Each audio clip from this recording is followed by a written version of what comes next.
Of course, we have to look at only from the Tibetan angle and see how it affects or not affect, and what could be the consequences of global dynamism in international politics. But then there are also other angles where the global scenario, particularly economy and military, how would that impact Chinese government's reaction? Because how China responds to domestic issues will also resonate in the international politics they play, and how international politics evolves also have its resonance on the domestic politics of China.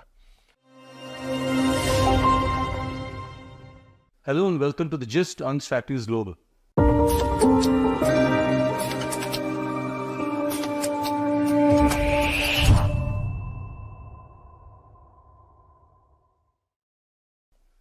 I'm Surya Gangadharan and I'm in Dharamshala, where I'm sitting down for an interview with the Sikyong of the Central Tibetan Administration, Mr. Benpa Sering. So it's not too long since we had our last interview. I was glad we had that interview because you are a very senior journalist. Thank you. So just a few questions. I understand there's been some moves towards some kind of a dialogue again with the Chinese after a long time. Can you tell us anything about it? All I can say at this point of time is that we do have back channels. So the first step is to re-establish contacts, and that's all I can say as of now. Any idea as to what level? What could you tell us? No, those are informal back channels, so it's not formal government-to-government channels. So we'll keep it at that right now. And it's coming from there, from the other side? I think His Holiness has also said that before. I understand that there is a move to bring other nationalities in China, like the Uyghurs, for instance, to bring them on a common platform along with the Tibetans. Can you tell us something about that? For many years, some of our senior leaders like Gyari Rinpoche, Lodi Gyari Rinpoche, they have been meeting with Uyghurs, including Erkin Eptikan, who was a very senior leader amongst the Uyghur people who used to live in Germany for a very long time. Now he's no more. But even during his time, at that time, the Uyghur issue was not a big issue, and there were not too many Uyghurs outside also, so the leadership was also limited. At that time, they also started this allied committee of Uyghurs, Tibetans, Mongolians together, and they worked together. Then later, the UNPO was established, the Unrepresented Nations People's Organization, those people who are under sovereign countries right now but don't have access to United Nations. It's a platform for them to meet together, but that became too large and also cumbersome in some areas for us to function. But that still exists. We're still there, but still not very sure about the activities and outcome of the organization. So, and we have been having these meetings with the Uyghurs, with the Mongols, with the Manchus, and with the Hong Kongers and Taiwanese for a very long time. But it has not concretized into any objective program.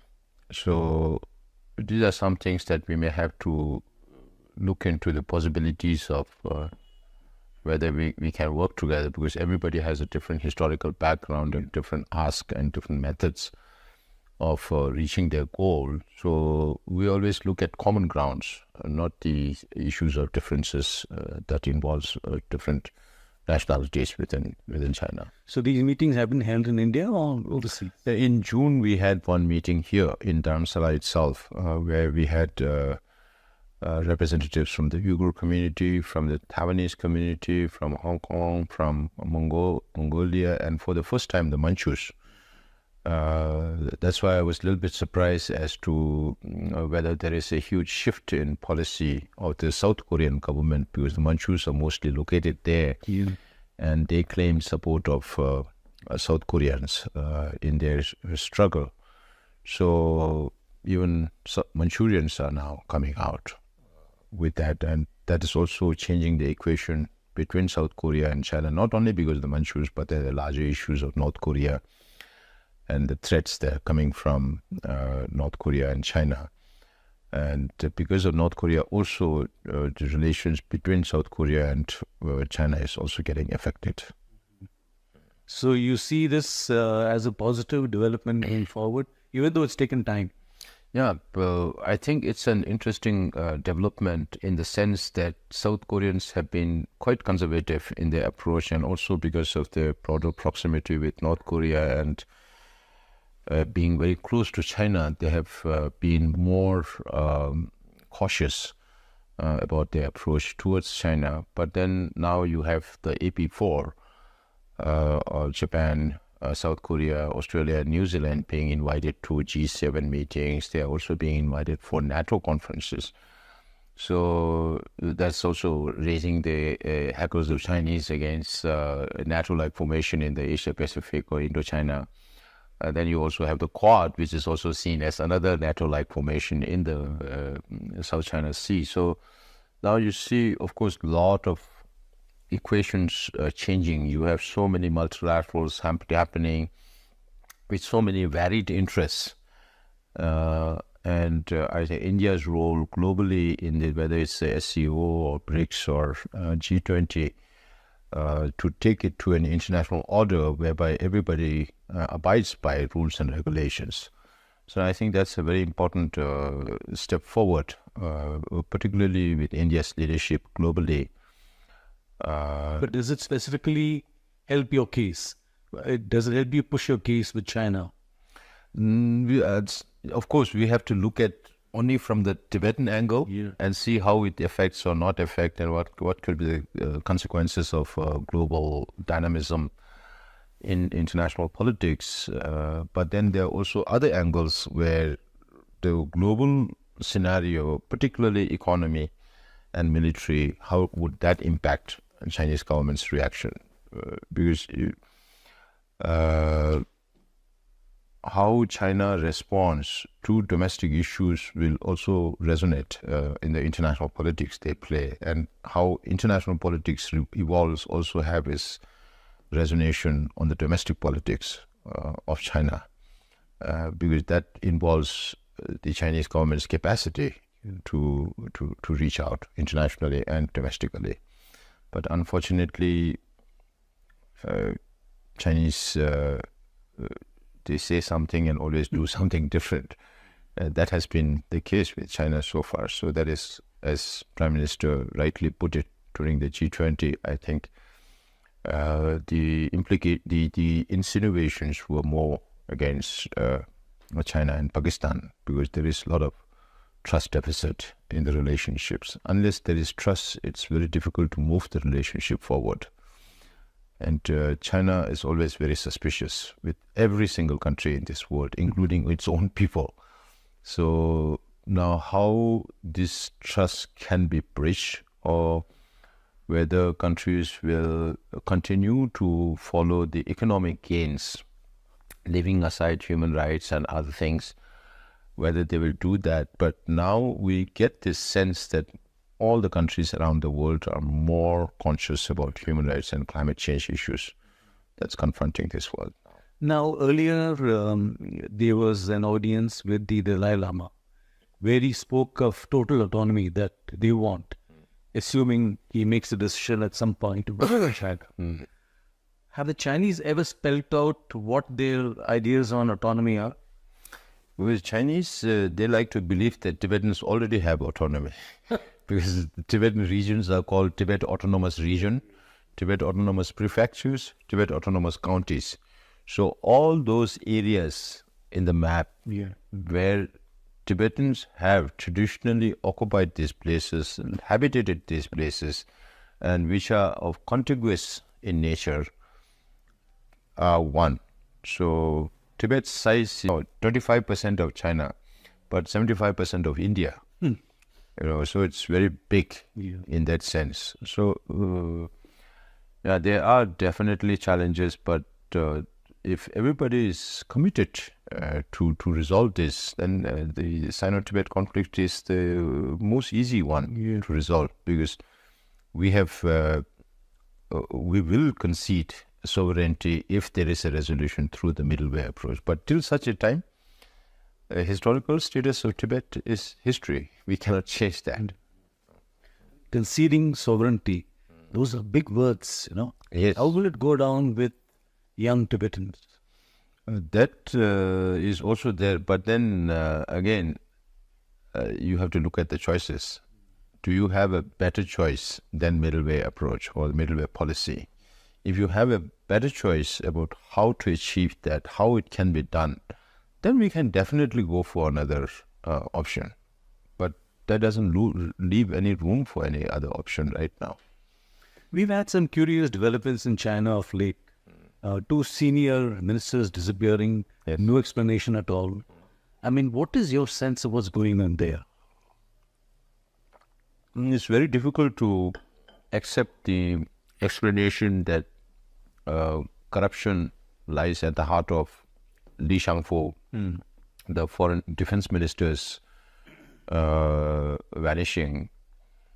But then again, the question is, Li Shangfu was appointed only after the last plenary by Xi Jinping himself. Now, not even 1 year going into this, after the plenary, or maybe after the March session. Few months after that, he had to be removed. And Xi Jinping has been conducting this anti-corruption effort for several years now, since he assumed office from 2014 onwards. Maybe not so much for the first 1-2 years, but then after that, anti-corruption was a big move that he copied from Mao to, of course, handle corruption, anti-corruption also, but at the same time destroy all his opponents, which is exactly what Mao did. Again, Mao is very well known for destroying his opponents. If you read Jan Halliday's book, it's very, very clear in there. So I don't think it's only anti-corruption. There may be other matters related to that. Then the Qinggang, they say it's because of his, now the Chinese government is saying it's because of his relationship with the TV host and had a child in Washington, in US. But that again is very flimsy ground, even though Chinese communists are very clear about extramarital affair and all that. But that cannot be a reason for his removal, because he was there as ambassador to the US. And Chinese government already knew about what was happening. They cannot, independently do anything. So those facts should have been known to the Chinese leadership when he was appointed as the foreign minister. Then again, you are talking about the rocket forces. The 2-3 leaders in rocket forces. So apart from the eastern, northern, southern, western, and central theaters, then you also have the rocket forces, which Xi Jinping himself considered it of utmost importance, and he appointed these people, and those were his appointees. Again, they are talking about corruption. But then nothing that is coming out as an explanation from the Chinese government can be true. That much we can understand. So if there is an explanation after so long, since July to now, and you have an explanation coming, so that's molded in the manner that they want people to perceive this news. But that cannot be true. So everything we say, anything I say also would be speculation, because the system is so opaque. And I think through the Chinese system, it's very easy to understand the policies, but very difficult to understand the placements. Apparently, there were some reports about some senior leaders in the party, obviously not serving, who have told Xi Jinping that he's on the wrong track and all kinds of stuff. Is it given your understanding of how the Chinese system operates, is this something which can happen? I mean, a set of retired leaders telling the guy in charge that, That norm was very much there. When, from maybe Deng Xiaoping's time to Jiang Zemin, to Hu Jintao, to now Xi Jinping, the norm is that if you are Jiang Zemin there has to be 1 or 2% from your side in the Politburo to protect you. Because under communism, they can do anything. Yeah. They can send somebody to arrest you tomorrow. We all saw what happened to Hu Jintao. Yeah. At the plenary itself, he was taken out and he was rarely seen after that. So disappearances are very, very frequent in China. And these are I think these are symptoms of a larger picture. Otherwise, they don't normally, and it's very difficult to hide also. And we will know the truth only maybe after 10 years or 15 years when they are no longer with the government. So the norm is that every former president will have to have 1 or 2% in the new Politburo. Even after he's retired. Even after, no, that is more important. When you are there as head of the state or premier or president or whatever, you are protecting yourself. Yeah. Once you are not there, the incumbent or the successor might do something that might affect your security interests. So for that, you need those. But this time, there's nobody in the Politburo. It's all Xi's people. And the speculation before the Badahi informal meeting was that this time there's nobody to reprimand Xi Jinping. But only later, much later, after the Badahi happened, because that's a secret meeting, then we got informed that a former vice president, Mr. Tsang, who was also responsible for making Xi Jinping what he is today, it's assumed that they had a separate meeting before the Badahi meeting, where Li Keqiang is also supposed to be present. And then they drafted their own thing, and then Tsang went to inform, of course, the word you use, reprimand or scold or whatever, that used to be the role of the senior leaders to control or to maintain some balance with the incumbent leadership. But that has, many people thought that there will be nobody to reprimand to the current leadership, but then later the Nikkei reported that they were reprimanded from the senior leaders, and it still works in that sense. And then I think he became livid and he went back to his team and said, oh, these are remnants of problems left by Jiang Zemin and Hu Jintao. So, these things still happen because one person to rule 1.4 billion is not easy. Not easy. And then you have so many competing forces at every level. And to gain loyalty of all this by force, not by love, then it becomes more problematic. Because if there is an opening, then they can take Yeah. So my last question is, what is the future of the Tibetan community in India? We believe that Indian government will be as generous to us as they have been before. And we can never forget this, because through the darkest hour of our history as a neighboring country and as somebody whom we regard as our guru, as our teacher, we believe that the Indian government will continue to grant us the support that they have been doing. And I think it will also largely depend on the behavior of the Tibetans in India as to how we conduct ourselves. So, and I think also the fact that Indian government is very proud to tell the international community that they have been looking after the Tibetan refugees' welfare is well taken in Delhi. And I think nobody wants a change in that status quo of how the world perceives India in receiving refugee community, including Tibetan, even though they are not signatory to the Refugee Convention.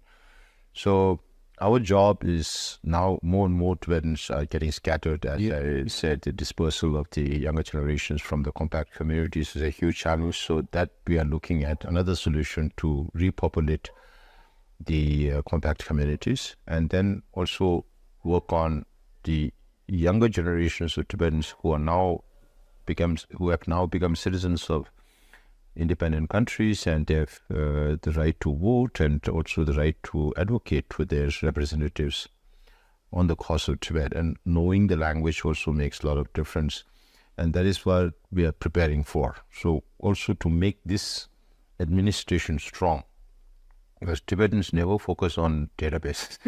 If you ask Tibetans how many, they'll say many. Then how many, they don't know.